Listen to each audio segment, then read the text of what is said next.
ഇസ്ലാമിന്റെ ശത്രുക്കൾ നിരന്തരമായി വിമർശിക്കുന്ന ഒരു വിഷയമാണ് ആയിഷ ബീവിയുടെ പ്രവാചകനുമായുള്ള വിവാഹം. ആയിഷ ബീവിയുടെ വിവാഹം നബിയുമായി നിശ്ചയിക്കുന്നതിനു മുമ്പ് മറ്റൊരു അമുസ്ലിമായ വ്യക്തിയുമായി അവരുടെ പിതാവ് നിശ്ചയിച്ചിരുന്നതായിരുന്നു എന്ന് ചരിത്രത്തിൽ കാണാം. ഈ സംഭവം അമുസ്ലിങ്ങളുമായി വിവാഹം ഹറാമാക്കുന്ന ആയത്ത് അവതരിക്കുന്നതിനു മുൻപാണ്. അതിൽ നിന്ന് തന്നെ മനസ്സിലാക്കാം ഇത് വളരെ സാധാരണമായിരുന്നു അന്നത്തെ കാലത്ത് എന്നു. മാത്രമല്ല 100 വർഷം മുമ്പ് വരെ ഇത്തരത്തിലായിരുന്നു ലോകത്തിൽ വിവാഹങ്ങൾ നടന്നുകൊണ്ടിരുന്നത്. പല പ്രശസ്തരായ ആൾക്കാരും അത്തരത്തിൽ വിവാഹം ചെയ്തിരുന്നതായി ഇസ്ലാമിക ദവക്കാരും വീഡിയോ ചെയ്തതായി നമ്മൾക്ക് കാണാം. ഗൂഗിളിൽ കയറി age of consent in different countries എന്ന് സെർച്ച് ചെയ്താൽ ഇന്നത്തെ കാലത്ത് പോലും 12ഉം 13ഉം 14ഉം അതിൽ കുറവും അതിൽ കൂടുതലുമൊക്കെ പറയുന്ന വികസിത രാജ്യങ്ങൾ ഇന്ന് പോലും കാണാൻ നമുക്ക് സാധിക്കും. അപ്പോഴാണ് ചരിത്രബോധമില്ലാത്ത വിഡ്ഢികൾ 1400 വർഷം മുമ്പ് നടന്ന വിവാഹം വിമർശിക്കുന്നത്.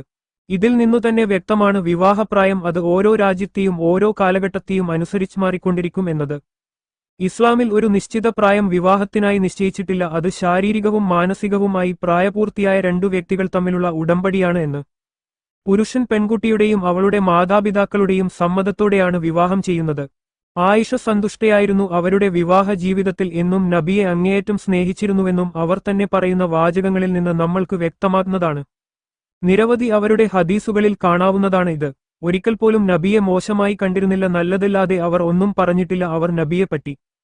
അപ്പോൾ വിമർശകർ ചോദിക്കുന്ന ചോദ്യമാണ്, പ്രവാചകൻ എല്ലാ കാലത്തേക്കുള്ള മാതൃകയാണെങ്കിൽ ആയിഷ വിവാഹത്തിലുള്ള മാതൃക എന്താണ്?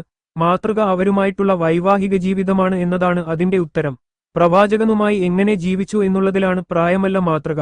ഒരു നിശ്ചിത പ്രായമാണ് മാതൃക എങ്കിൽ 4 ഖലീഫമാരിൽ ആരും തന്നെ 9 വയസ്സുള്ള പെണ്ണിനെ നിക്കാഹ് ചെയ്തതായി നമുക്ക് കാണാൻ സാധിക്കുകയില്ല. അതിനർത്ഥം അവർ പ്രവാചകചര്യ പിന്തുടർന്നില്ല എന്നതല്ല, ഒരു നിശ്ചിത പ്രായമല്ല എന്നതുകൊണ്ട് മാത്രമാണ്. 4 ഖലീഫമാരിൽ കൂടുതൽ പ്രവാചകനെ പിൻപറ്റിയവർ ആരുണ്ട്?